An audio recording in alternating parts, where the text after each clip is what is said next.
Muitas pessoas na vida são prisioneiras do pensamento. Entenderam isso? Prisioneiras dos pensamentos.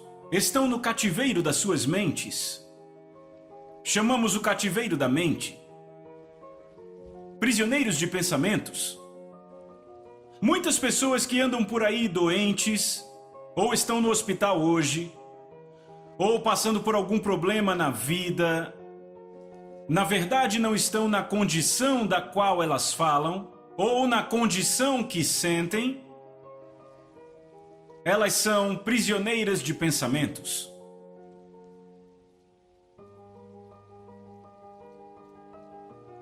A maioria das pessoas pobres são prisioneiras de pensamentos.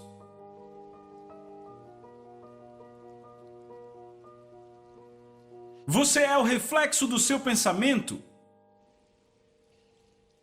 Você é o caráter da sua mente.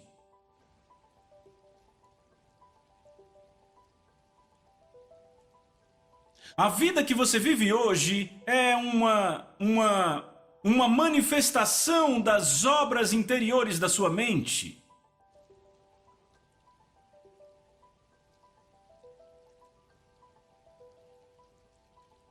E isto controla como as pessoas percebem você e como elas se relacionam com você regularmente.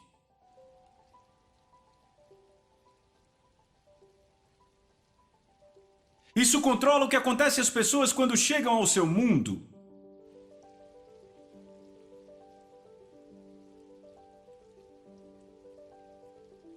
Pensamentos têm um campo de força.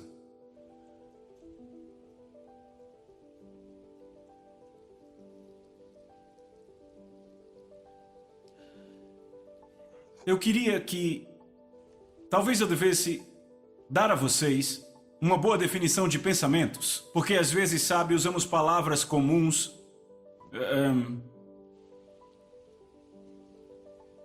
e presumimos que sabemos o que são. Posso falar isso? Eu quero que escrevam. Pensamentos são imagens da mente com um significado construtivo ou destrutivo. Pensamentos são imagens da mente com um significado construtivo ou destrutivo.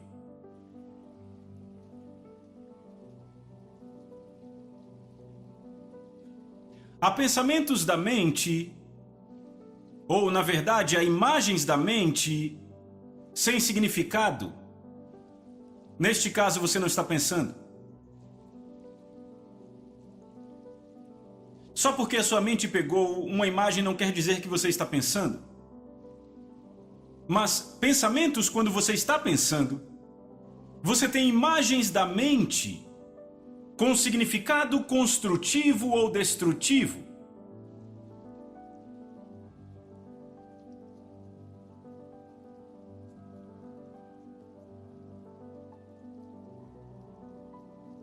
Eu estou acabado. Ou eu estou acabado. Ou hã? Por que ele disse isso? Porque era isso que estava em sua mente. A boca fala do que o coração está cheio. E é por isso que Deus busca agir no seu coração. Ele busca agir dentro de você, porque ele sabe que o que sai de você é o que destrói você. Ou é o que te pega e te põe lá em cima. Não importa em que problema você se encontra, isso não importa. Não importa o que acontece a você ou com você, isso nunca importa. O que importa é que ferramentas você tem para lidar com a situação. E uma das ferramentas mais importantes são seus pensamentos. Seus pensamentos. Pensamentos de medo destroem. Pensamentos de impossibilidade destroem. Pensamentos de fraqueza destroem. Eu já ouvi pessoas dizerem, eu sei que eu não sou uma pessoa muito ousada, e elas dizem isso com ousadia. Entendem isso? Elas ousadamente declaram que não são muito ousadas. E têm ousadia para declarar. Eu não sou uma pessoa muito ousada. Eu sou muito esquentado, entende? Eu me conheço muito esquentado. Quando algo acontece, eu começo a ferver, ferver. Veem, isso é o caráter dos pensamentos dele. Ele chegou a um entendimento dele mesmo. Como ele é, como é a sua vida, ele opera andando para trás, na vida. Porque ele cria o seu futuro olhando para dentro dele, no caráter negativo da sua mente. E ele busca projetar isso em seu futuro.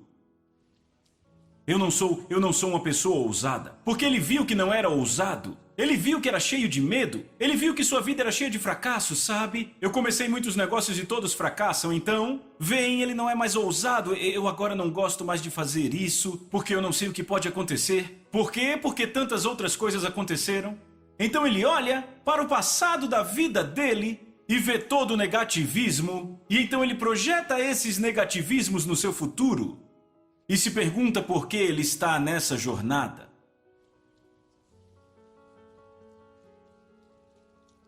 Um cativeiro da mente. Você já pensou que alguém odeia você? Você olha para eles e diz, eu sei que eles não gostam de mim por isso, sabe? Quando chegamos a alguns lugares, sabe? Há muitas pessoas Igbo e como eu não sou Igbo, porque eu não sou Yorubá, sabem? E todos sabem que os Yorubás são maus, então... Por que você pensa assim? José foi o primeiro-ministro no Egito.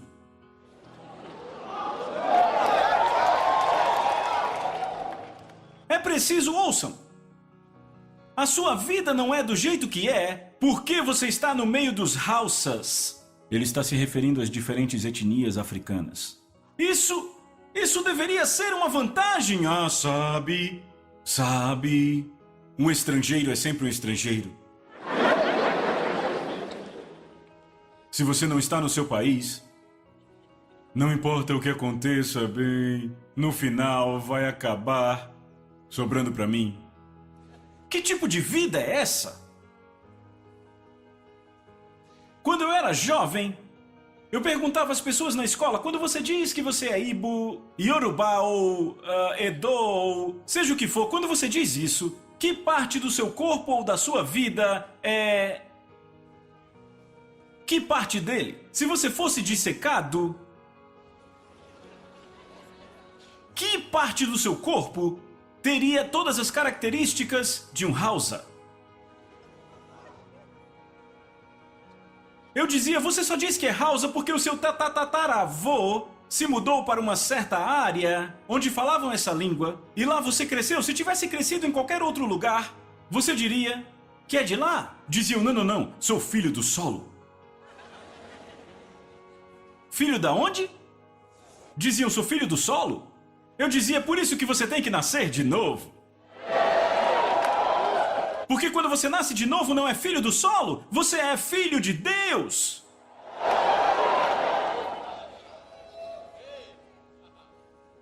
Dizem, sabe, as minhas raízes são... Sabe, as pessoas, elas gostam de agir como se fossem culturais. Minhas raízes estão na África. Que Deus te arranque daí. Minhas raízes são... De onde tiraram essa linguagem? De outras pessoas que foram tão manipuladas quanto elas. Você está dizendo que não devemos ser culturais, é a nossa cultura. De onde você tirou ela? O meu O seu tataravô está esperando que você não vá pelo caminho que ele foi.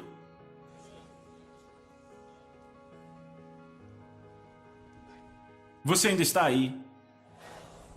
Há uma vida muito maior lá fora. Vocês estão ouvindo? Há uma vida maior. Não viva no mesmo cativeiro que o seu tataravô viveu. As suas raízes devem estar em Cristo. Se qualquer homem está em Cristo, Ele é uma nova criação. As coisas velhas já passaram e todas as coisas se fizeram novas. Agora você olha para a sua vida e pensa bem...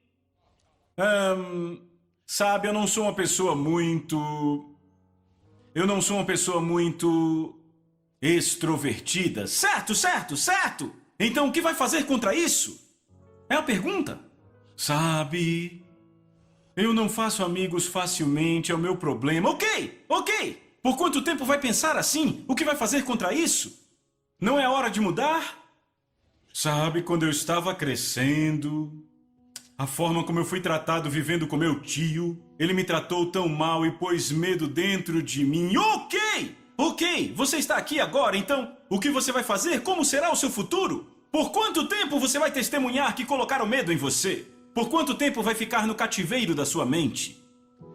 O cativeiro do passado? Por quanto tempo vai ficar lá? Vocês estão aqui? Quanto tempo? Quanto tempo? Elias, o profeta, disse para os filhos de Israel: por quanto tempo vocês passearão entre duas opiniões? Em outras palavras, ele quis dizer se arrastar como um aleijado. Ele disse: por quanto tempo vocês vão titubear entre duas opiniões? Quanto tempo? Por quanto tempo vocês vão titubear nas suas vidas? Quando é que você finalmente vai se ver se encaminhando apenas para o alto e adiante? Eu já disse, essa é a minha vida. Para o alto e adiante somente. Eu não tenho dúvidas. Não, há pessoas que me conhecem há vários anos, eu não tenho dúvidas no coração, eu não posso ter dúvidas. Comigo não tem isso ou aquilo. Não! Eu continuo indo para cima. Eu sei que há pessoas lendo coisas que dizem, sabe, você ganha algumas e perde algumas. Às vezes embaixo, às vezes em cima. Eu não acredito nisso. Eu acredito que Jesus nos deu uma vida e disse, sigam-me. Ele disse, aquele que me segue não andará em trevas. Ele terá a luz da vida. Isso é progresso. Isso é sucesso. É prosperidade. Isso é vitória. Pastor Cris, por que você dá às pessoas falsas esperanças? Não é possível que a vida de todos seja um sucesso. Quem disse? Quem disse? A própria experiência deles disse isso. Por que o pastor Cris diz às pessoas que podem ter uma vida sem sofrimento? Eu não disse isso. Eu não disse que você não teria algumas coisas que sofreria. A única coisa que você deve sofrer é perseguição. É isso que a Bíblia diz e eu tenho bastante disso. Especialmente daqueles que dizem para mim que eu não digo às pessoas a verdade completa, que eu nunca conto a elas essa parte sofredora do cristianismo. E então eu digo, qual é a parte sofredora do cristianismo? Veja, tem que haver perseguição. Eles estão me perseguindo e dizem, tem que haver perseguição para o cristão.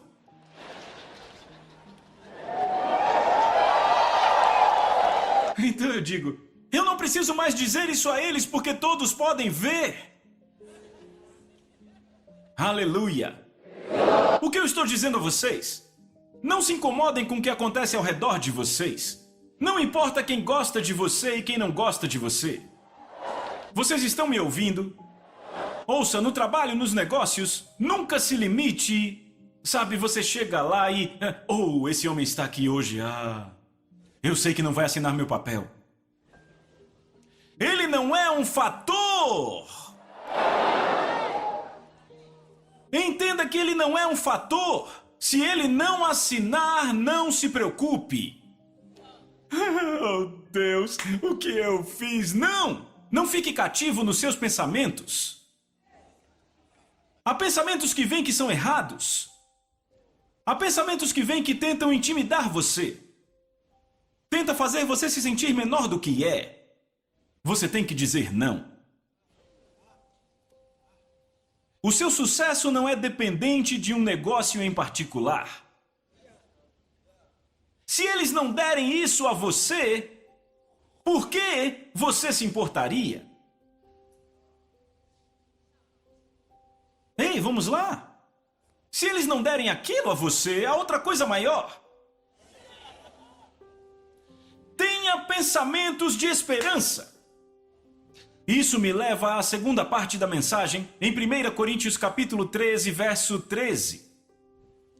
3 grandes fatores, 3 grandes princípios, 3 grandes leis espirituais que são necessárias para uma vida empolgante. Sabia que você pode ter uma jornada empolgante em Cristo, mesmo no calor do problema? Ele disse, quando você passar pelo fogo, você não será queimado. Ele disse isso. Então por que eu me incomodaria com o fogo? Ele disse, quando você passar pelo fogo, você não será queimado. Então eu sei que eu tenho que ir através do fogo. E eu não tenho que tentar, sabe esta parte da minha vida, eu sei que eu tenho que passar pelo fogo, eu estou passando pelo fogo. Ele não disse que você ia notar isso. Ele não disse isso. Ele disse, quando você passar pelo fogo, você não será queimado. Sadraque, Mesaque e Abednego foram para o fogo. A Bíblia diz, nada foi queimado a não ser a corda com a qual foram amarrados. E nem havia cheiro de fogo nas suas roupas. Você ainda está aí? Então ele diz, quando passar pela água, ela não vai afogar você. Então isso está nos falando de problemas na vida e que quando passarmos por eles, nem vamos notá-los. Por quê? Porque você fica na plataforma da palavra de Deus. Fica na plataforma da palavra de Deus. Estes 3 princípios, ele disse, vamos, querem ver? Certo. Eu disse 1 Coríntios capítulo 13... e verso 13. Eu vou ler para vocês. E agora, permanecem a fé, a esperança e o amor. Estes 3, a velha tradução da King James diz caridade ao invés de amor. Então é amor porque é traduzido da palavra grega agape, o amor de Deus, certo? Então ele diz, agora permanecem a fé, a esperança e o amor, estes 3. O maior destes é o amor. Ele diz que o amor é o maior, mas os 3 são os 3 grandes, com um sendo o maior dos 3. A fé, a esperança, o amor. Leiam para mim o versículo anterior, verso 12. Porque agora vemos como em espelho obscuramente, então veremos face a face, agora conheço em parte. Não consegui entender. Vocês podem ir para o 11 e ler até o 12. Quando eu era uma criança, eu falava como uma criança, eu entendia como uma criança, eu pensava como uma criança. Bom, parem. Ele diz, quando eu era uma criança, eu falava como uma criança. Eu o quê? Entendia como uma criança. E finalmente eu o quê? Pensava como uma criança. Quando eu me tornei um homem, eu pus de lado as coisas de criança. É notável como o Espírito de Deus trouxe essa comunicação, porque ele disse, quando criança eu falava como criança, eu entendia como criança, eu pensava como criança. Não é de espantar que era uma criança, porque ele falava primeiro e entendia depois, antes de pensar. Viram isso? Como um homem, você pensa primeiro, entende depois, antes de falar. Entendem? E ele expressou esse estilo de comunicação nessa epístola em particular. E então, ele chega ao verso 13 e ele diz, agora pois permanecem a fé, a esperança e o amor. Estes 3. Porém o maior destes é o amor. O que quer dizer que o primeiro princípio é amor. E então, até que você saiba que você é amado, você nunca fará sucesso na sua vida. Você tem que saber que você é amado. Se o marido não sabe que ele é amado por sua esposa, a família nunca vai funcionar bem.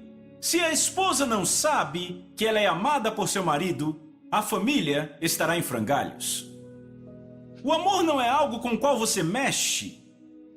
O amor é algo que você crê e fala. Crianças precisam saber que são amadas. E pais têm que saber que são amados. Aprenda a falar a linguagem do amor. Eu sou um homem africano, eu não falo isso. Eu sou africano.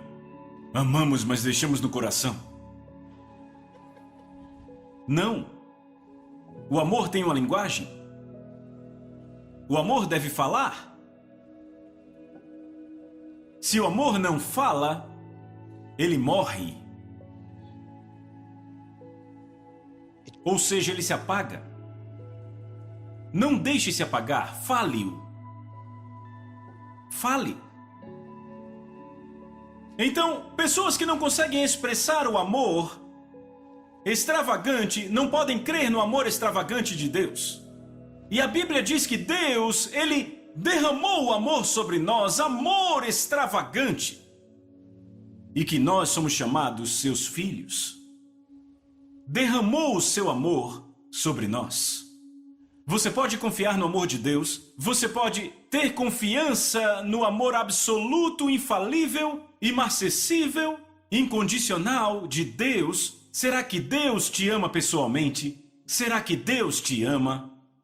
Você sabe que Deus te ama pessoalmente? Ele te encontra no meio de uma multidão. Esse é o pensamento. Sabe, pensamos, somos muitos e se somos muitos, nada acontecerá conosco. Oh, não! Eu não me importo quantos somos. Não importa para mim quantos somos. Ah, algumas pessoas aqui são mais espirituais que eu. Quem sou eu? Não! Não tem nada a ver com isso. Deus ama o pastor Chris. É assim que eu penso. Então eu sou confiante. É assim que eu penso. Deus me ama. E Ele me ama tanto que Ele não se importa com o que ninguém pensa. Ele me ama. Aleluia! Pense assim na sua vida. Seja ousado com isso, porque Jesus morreu por você. Esse é o seu valor. Ele deu a vida dele por você. Se você fosse o único na terra, ele ainda teria feito isso. Ele não fez isso porque eram muitos. Ele fez porque somos importantes. Individualmente importantes. Por isso que a salvação é pessoal. Traga isso para você mesmo. Deus me ama. Se Deus me ama, quer dizer que Deus me quer. Se Deus me quer, então Ele deve ter um plano para mim. Deus tem um plano para mim. E o mais empolgante é que a Bíblia diz que é uma honra de Deus, ou um privilégio dele, esconder algo. Esconder um segredo. É uma honra dos reis esquadrinhá-lo. Não a honra dos homens comuns, mas dos reis, vasculhar o assunto. Deus o encobre, e então ele diz, certo, quem é a realeza? Encontre. E eu digo, Senhor, eu sou a realeza, eu posso encontrar. E ele diz, vá em frente, encontre. Senhor, encontrei. Encontrei. Encontrei. Tu aperfeiçoarás o que concerne a mim. Vê isso? Esse é o amor de Deus, ei? Ele vai aperfeiçoar aquilo que concerne a mim. Ou seja, tudo o que concerne a mim, não importa onde no mundo, e não importa quem está falando de mim, quem está escrevendo sobre mim, quem está brigando comigo, em qualquer lugar do mundo, se concerne a mim, Deus vai aperfeiçoar a situação. Vê como eu penso? Agora, quando você não pensa assim, diz, eu não sei, Disseram que iam me promover, mas tem um homem que não concorda e isso vai estragar tudo. Agora isso mudou sua vida. Toda vez que você vai trabalhar, eles iam me promover há 2 anos atrás. Foi aquele homem que disse não. Por que isso mudaria sua vida? O homem disse não e então não te promoveram? O que a Bíblia diz? A promoção não vem de norte, sul, leste, oeste. A promoção vem de Deus. Então se não veio, porque aquele homem disse não, você diz, bem, pai, eu te agradeço. Ele foi apenas um instrumento nas tuas mãos. Ainda está vindo, mas vai vir em grande estilo.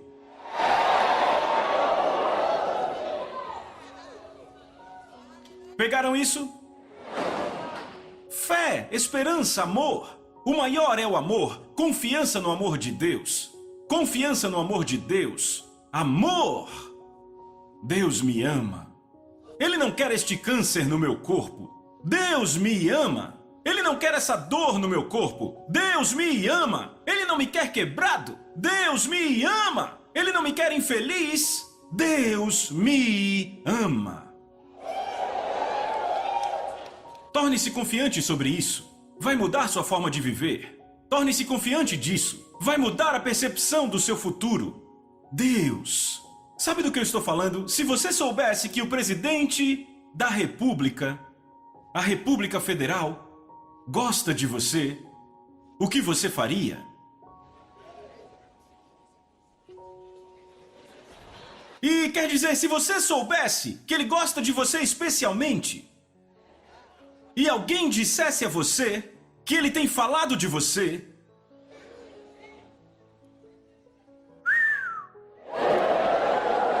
e ele é um homem, que precisa de oração pela sua própria vida, sabe? Os presidentes de todas as nações do mundo precisam de oração. A Bíblia diz que devemos orar por eles porque precisam de oração. Mas Deus não precisa de oração. Ele não precisa de oração, não precisa de ajuda. Ele é grande demais. E Ele é aquele que te ama.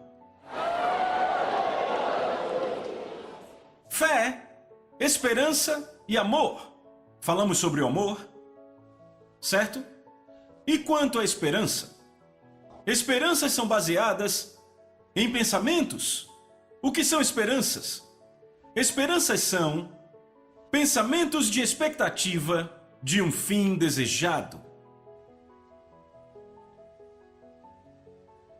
Esperanças são pensamentos de expectativa de um fim desejado.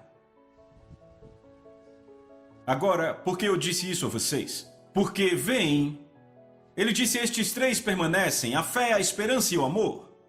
Estes 3 são princípios poderosos para se viver. Eu tenho que confiar no amor de Deus. Eu tenho que confiar que Deus me ama e que Ele me quer. Se Ele me ama, Ele deve me querer. Se Ele me quer, Ele deve ter um plano para mim. E então, eu estou vindo para esse mundo, cumprindo o plano de Deus para a minha vida. Grande confiança, eu não estou vivendo por nada. Vem, se você não sabe por que está vivo, você vai ficar duvidando, tateando no escuro, não sabendo para que lado ir. Você faz isso e faz aquilo. Você entra nesse negócio e sai dele. Você faz isso e aquilo, fica mudando tudo. O que quer que digam que está funcionando é para onde você vai. Vêem isso? Não, não deixe sua vida ser levada pelas circunstâncias da estação. A esperança é baseada em pensamentos. Então, como eu posso ter expectativas? Só quando meus pensamentos têm expectativas. Então a esperança depende de sobre o que eu penso. O que eu penso sobre mim mesmo, o que eu penso sobre Deus, o que eu penso sobre o meu ambiente. Eu vou desistir e dizer que nada funciona? Eu estou acabado, nada funciona? É assim que eu vou pensar? Eu vou pensar, todos ao meu redor são ladrões. Nenhum lugar é seguro. É assim que você vai pensar? Vamos supor que todos ao seu redor fossem ladrões. Ok, você está entre ladrões, então, ou você será um ladrão, ou você vai perder para os ladrões. Ou você decide Deixa eu te dizer algo. Há anos atrás, eu era estudante. Eles tinham esses caras que eram durões. Andavam em grupos. Eram durões. E sabem, eu pregava na fraternidade. E pregava forte. E dizia várias coisas. E eu sabia que eles iam ouvir o que eu dizia. E que eles pensariam, vamos pegá-lo. Sabe, os pensamentos vinham a eles. Vamos pegar esse cara. Então, eu orava a Deus. Deus, eu falei com ousadia naquele lugar. E sabe, esses caras eram maus. Então o que eu vou fazer? Então Deus me disse para ser ousado e para desafiá-los. Então, eu comecei a conhecer alguns e eu ia direto a eles e falava com eles sobre Jesus. Quando eu fiz isso, eles mudaram. Eles perceberam que eram apenas homens, apenas humanos.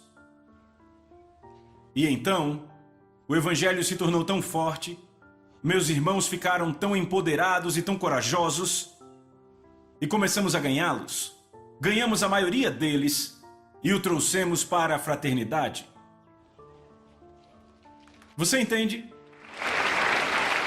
É assim que é. Nunca tenha medo. Há mais dentro de você do que o mundo jamais saberá. Amém?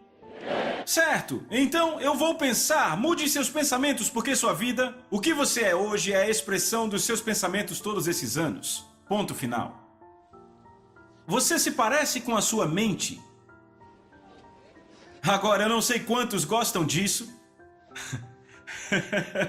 Agora, se você descobrir, e isso é verdade de qualquer jeito, que a sua face é a expressão do caráter dos seus pensamentos, como você se sentiria?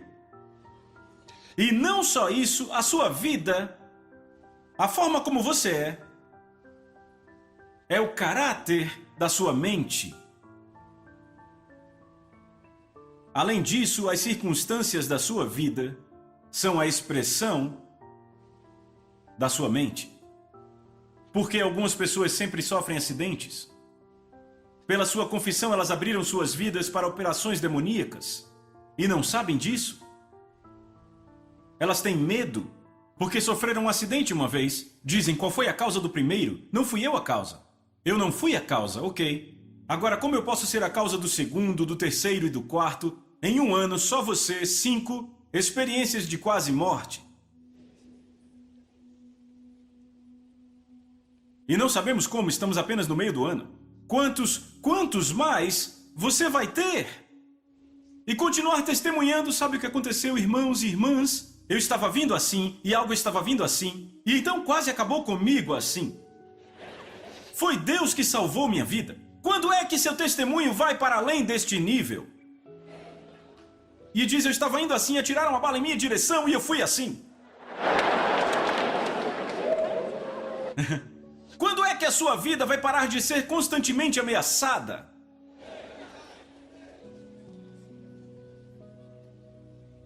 A maioria de vocês tem estado no lugar errado.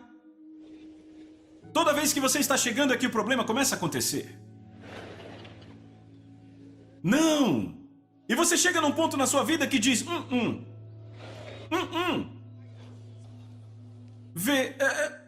chega um ponto em que você aprende, eu já disse, ao acreditar e à fé. No acreditar, dizemos, não importa o que aconteça. Na fé, dizemos, no meu caminho não há morte. Vem. Acreditamos.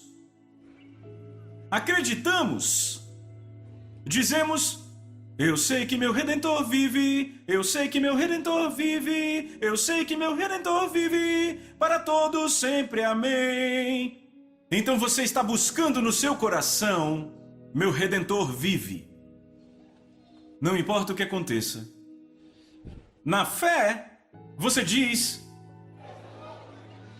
em o nome de Jesus Cristo, espíritos ministradores.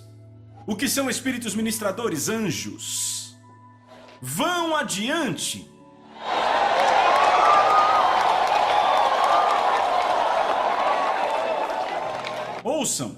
Ouçam. Você não quer viver uma vida de constantemente implorando para Deus? Ele já fez tudo para você. Fé, esperança, amor. Falamos de amor, esperança, agora fé. Fé. Venha para fé. Vocês me ouviram? Venha para fé. Sabemos que o pai da fé é Abraão. Abraão demonstrou acreditar e ele demonstrou fé. Eu quero ler para vocês uma parte do testemunho de Abraão na fé. E eu quero que vocês vejam. Prontos? Ok. Bem rápido para o livro de Romanos, capítulo número 4.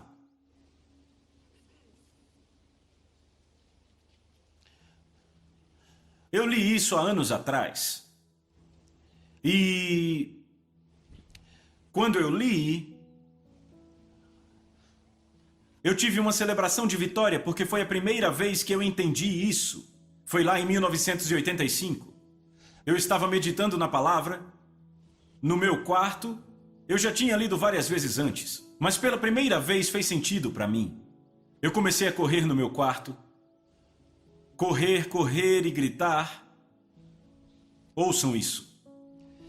Ele diz, a partir do 15, Romanos capítulo 4, porque a lei suscita a ira, mas onde não há lei, também não há transgressão. Desta forma, verso 16, desta forma provém de fé, para que seja segundo a graça, a fim de que seja firme a promessa para toda a descendência, não somente para aqueles que são da lei, mas também para aquele que é da fé, que teve Abraão, porque Abraão é pai de todos nós. É o que eu queria que vissem. Ele fala da fé de Abraão, que é o pai de todos nós. Amém?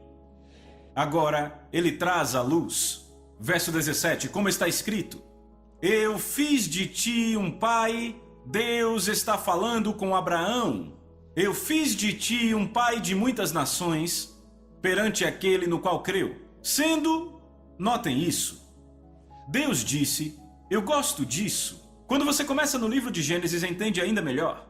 Deus disse a Abraão, por pai de muitas nações eu te constituí. Ele não disse eu te constituirei pai de muitas nações. Ele disse eu te constituí pai de muitas nações. O tempo passado da palavra de Deus. Certo? Ok. Então ele diz, sendo Deus, ele fala do caráter de Deus aqui. Ele diz, Deus, aquele que vivifica os mortos. Ou seja, Deus faz os mortos viverem. Ele vivifica os mortos. Esta é a melhor explicação da operação da fé. Veja isso. Ele diz, Deus dá vida aos mortos. Em outras palavras, nada jamais é tarde demais para Deus. Ele nos fala do Deus de Abraão, como Abraão percebeu Deus. Ele diz perante aquele no qual creu, sendo Deus, aquele que vivifica os mortos. Abraão creu no Deus que vivifica os mortos. E é a mesma coisa com Paulo. Ele diz, eu não confiarei em nós mesmos, mas no Deus que levanta os mortos. Pense nisso. Então, quando você vai a ele, você entende que nada jamais é tarde demais para ele. Nunca pode ser ruim demais que ele não saiba o que fazer. Então, número 1, ele vivifica os mortos. Ele pode dar vida aos mortos. Seu cabelo parou de crescer, ele pode dar vida aos mortos. Vocês estão me ouvindo? Algo está acontecendo no seu corpo, ele pode dar vida aos mortos. Ele vivifica os mortos. Ele é grande assim. Ok, veja a próxima coisa. E esta rapaz... Ei, ai, ai, ai, ai. Entenda isso. Este é o princípio da fé. É diferente de acreditar. Vejam isso, eu quero que leiam para mim. Depois da palavra, mortos, vão. E chama as coisas que não são como se já fossem. Digam comigo, isso é fé. Essa é a fé de Deus. Vê isso? Ele chama as coisas que não são como se já fossem. Ele disse a Abraão quando ele não tinha filhos: por pai de muitas nações eu te constituí. Ele mudou o nome dele, foi quando disse a ele disse: você tem sido chamado Abrão, pai exaltado, ou pai presumido. Ele disse: o seu nome não será mais Abrão, mas Abraão. Abraão quer dizer pai de muitos. Ele diz: eu mudei teu nome para Abraão porque por pai de muitas nações te constituí. Agora veja, o homem não podia cumprir o plano de Deus para sua vida, porque todo dia chamavam ele de pai presumido. Suposto pai! Eles não diziam assim, mas era isso que significava seu nome. Não faziam uma sentença com isso, mas era o significado do nome. O que seu nome quer dizer? Mas vem, a verdade é que essas coisas não estão presentes na nossa consciência. Então não entendemos o poder das confissões de fé. Não entendemos como essas coisas nos afetam. O que ouvimos todo dia, o que dizemos todo dia, o que é dito a nós todo dia. Não entendemos como essas coisas nos afetam e criam um envelope dentro do qual operamos. Quando você chega à arena da fé, e é isso que eu quero explicar para vocês. Quando você chega à arena da fé, Deus começa, glória a Deus. Por isso que ele diz: sem fé é impossível agradar a Deus. Por que é assim? Porque apenas a lei da fé pode conectar você com as realidades de Deus. Apenas a lei da fé. Apenas a lei da fé. Do contrário, você verá as promessas de Deus, mas quando olhar para a sua vida não será assim.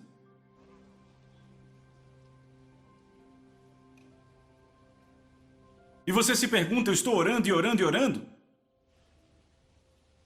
Mas a lei da fé, a lei da fé, a lei da fé fará a diferença. Ouça, o cristianismo é uma vida a ser vivida. Estão ouvindo? Não deixe que as coisas aconteçam por elas mesmas. Não deixe as coisas acontecerem por si mesmas. No reino do Espírito a vida é diferente. Isso não vai mudar com o tempo. Sabe há quanto tempo eu tenho estado sentado aqui nessa cadeira de igreja? As coisas não mudarão com o tempo. Dizem: dê um tempo, as coisas vão mudar. Não. Não vão mudar com o tempo. Podem piorar com o tempo. Se você deixar o jardim sem cultivá-lo, o que acontece? Ervas daninhas. Ervas daninhas. Ele não permanece vazio. Coisas vão crescer por si mesmas. E as coisas que crescem por si mesmas normalmente são coisas que não queremos. Então sua vida pode estar cheia de ervas daninhas. A sua saúde agora tem ervas daninhas. Suas finanças têm ervas daninhas. Tudo, ervas daninhas por todo lugar. Não deixe que elas cresçam. Decida o ritmo. Saia do acreditar para a fé. Se você sair do acreditar para a fé, não perderá o acreditar. Você apenas aprende a aprimorar a sua crença com a fé. Você crê em Deus o tempo todo e controla as coisas para o agora. É assim que sua vida se torna. A vida vitoriosa é trazida pela fé. É vivida pela fé. A fé é a sua habilidade de ver e fazer ser agora, real agora. Por isso que ele diz que a fé é a substância das coisas que se espera. Hebreus 11:1. A fé é a substância das coisas que se espera. A evidência das coisas não vistas. É chamar de real aquilo pelo que espero. A esperança vê imagens de um fim esperado e desejado. Mas eu vejo a imagem à distância, ainda não veio. A fé traz essas imagens para a realidade de hoje, para eu poder operar nesta realidade agora, embora eu as tenha visto à distância.